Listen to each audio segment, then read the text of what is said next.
Selamat datang di kuliah online Operation Research minggu 11 tentang teori antrian bagian 2. Nah, setelah sebelumnya saya sampaikan mengenai bagian 1, yaitu mengenai dasar-dasarnya teori antrian, kita masuk ke bagian 2 yang lebih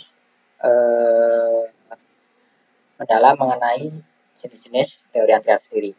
Nah, kalau sebelumnya kita membahas mengenai teori antrian yang menggunakan Markovian, distribusi eksponensial, yang merupakan turunan dari proses birth and death proses atau proses kelahiran dan kematian.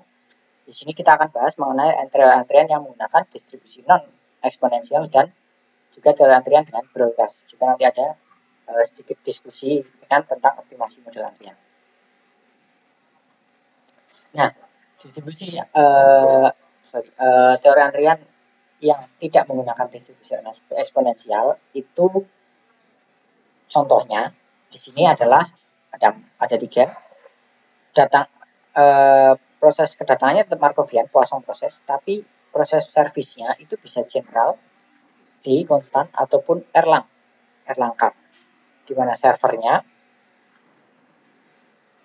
bisa memberikan MG1 S berdasarnya, atau jenis lainnya adalah prosesnya eksponensial Markovian, tapi kedatangannya tidak menggunakan Poisson proses, jadi depannya bukan M.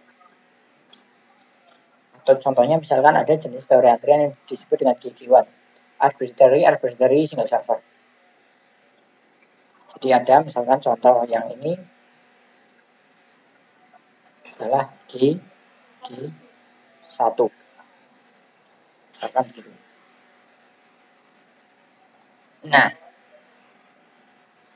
model Markovian G1 berarti ini adalah rumusannya. Tinggal sebenarnya teori antrian itu enaknya begini, kalian tinggal searching saja jenisnya. Misalkan ini MG1, MG1 kalian cari searching saja di internet untuk rumusan-rumusnya MG1.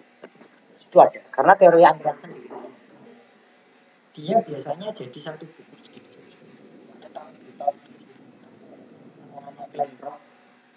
Jadi tahun 76, mungkin 76, 71, 1976 mungkin.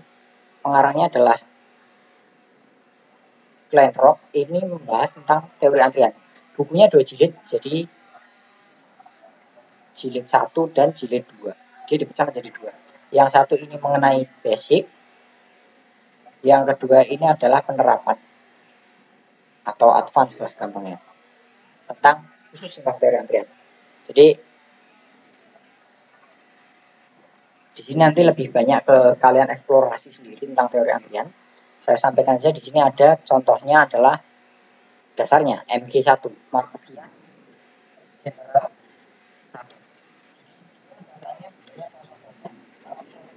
Stylenya itu arbitrary, acak, sangat-sangat acak, dan servernya cuma single server. Contoh nyatanya seperti apa itu jadi nanti jadi tugas kalian. Nah, berikutnya ada MD1 atau MDS Markovian konstan 1. Jadi ini adalah suatu antrian di mana service time-nya itu konstan tetap. Contohnya apa? Contohnya adalah proses yang dilakukan oleh mesin, karena mesin biasanya waktu prosesnya itu hampir konstan. Misalkan kalau kalian memasak nasi menggunakan rice cooker, itu ya durasinya paling enggak pasti 30 menit, kemudian dia langsung berhenti, atau proses-proses lainnya. Jadi yang ini prosesnya dia konstan. Nah, Markovian Erlang 1 itu dia distribusinya adalah Erlang itu adalah eksponensial yang digabung. Jadi bisa jadi dia adalah suatu runtutan serial. M1KS ini adalah bisa jadi serial. Jadi ketika ada Expo 1 dilanjut dengan Expo 2, ini biasanya dia jadinya distribusinya Erlang K. Kalau nggak salah gitu jadinya nanti. Nah, contoh proses dengan Erlang K ini yang agak unik. Nah, rumusan yang diperoleh biasanya seperti ini. Jadi gampangnya kalian tinggal ambil aja rumus yang ada, tinggal searching saja. Banyak karena itu bisa jadi satu halaman Wikipedia cuma bahas itu saja. Jadi nanti silahkan kalian explore sendiri nanti untuk bagian ini. Nah, kemudian selanjutnya adalah yang proses kedatangannya bukan Poisson. Nah, ini seperti yang saya sampaikan tadi, GMS, MD, EK.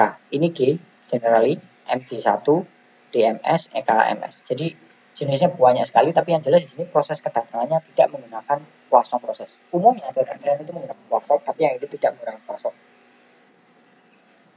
Nah, kemudian ada juga model antrian dengan prioritas. Jadi ada yang disebut dengan non-preemptive priority, single server variation, non-preemptive priority, dan juga menggunakan preemptive priority. Rumusannya ada di buku, bisa kalian nanti buka sendiri. Yang ingin saya tanyakan di sini adalah antrian dengan prioritas, berarti dia punya ada level-levelnya. Jadi ada yang didapatkan bagian VIP atau dia treatment lebih cepat dibandingkan yang lain. Di mana di sini nanti didapatkan ada rumusannya, tinggal diikuti saja. Nanti dia menjadi preemptive dan non preemptive priority. Jadi nanti ininya beda. Nah, optimasi model antrian sendiri seperti apa? Kenapa sih kita perlu teori antrian? Kenapa perlu belajar ini dan kenapa melakukan ini? Jadi, gampangnya, misalkan kita berada di suatu bank. Kayak bisa. Bank ini punya kebijakan menggunakan 3 server. Tapi ternyata menggunakan 3 server misalkan, waktu antriannya adalah 10 menit per orang. Nah, ketika bank ini menaikkan servernya menjadi 5 server, apa yang terjadi? Apakah durasinya turun, pegawainya nganggur,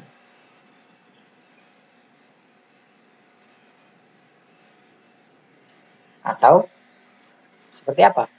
Nah, di sini ada diperlukannya optimasi model antrian.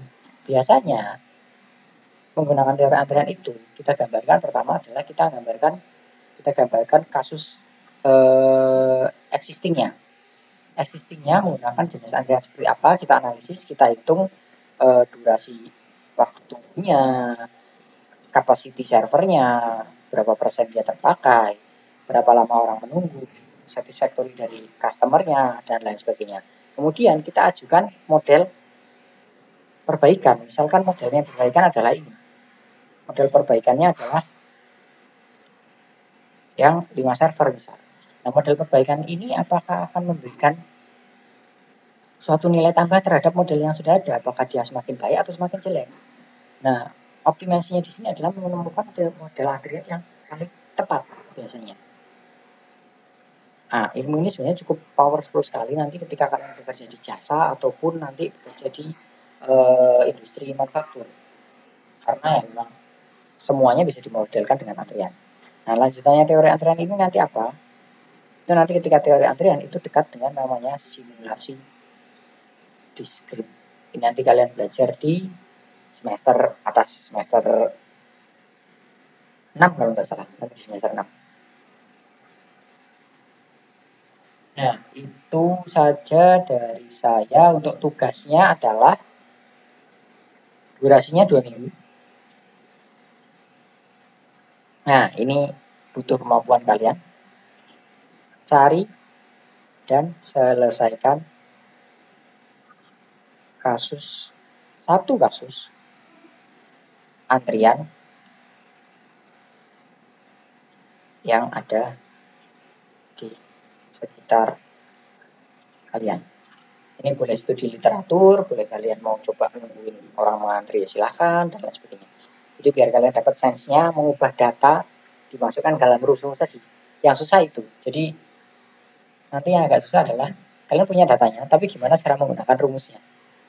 Nah, itu silahkan kalian coba cari, waktunya 2 minggu, cari datanya, cari prosesnya seperti apa, gambarkan, buatlah analisis sedetail mungkin dari antrian tersebut, mulai dari proses mengantrinya seperti apa, mau dilampirkan gambar boleh, ini boleh, datanya kira-kira seperti apa, baik datanya itu kalian ambil literatur, misalkan orangnya itu datanya kalau nggak salah sekitar 4 orang Pak per 10 menit misalnya kayak gitu, itu juga boleh, nggak perlu sampai ini Pak saya ngambil data sampai 30, itu pun kalau kalian mengambil sampai segitu juga nggak apa-apa, saya ajari cara mengolahnya. Kalau cuma ambil literatur juga boleh, silahkan diatur. Nah, kemudian nanti kalian hitung menggunakan metodenya teori antrian. Hasilnya seperti apa? Analisis dari output antrian itu seperti apa? Bentuk dalam kalian buat ini dalam bentuk laporan mini report, laporan kecil, ya mungkin sekitar 5 sampai 10 halaman lah maksimum. 5 halaman cukup, kalau nggak cukup ya maksimum 10 halaman lah gitu. Silakan nanti dikumpulkan 2 minggu lewat e-learning. Nah, mungkin itu sekian dari saya, silahkan nanti diagendakan kalau butuh untuk Zoom. Sekian, assalamualaikum.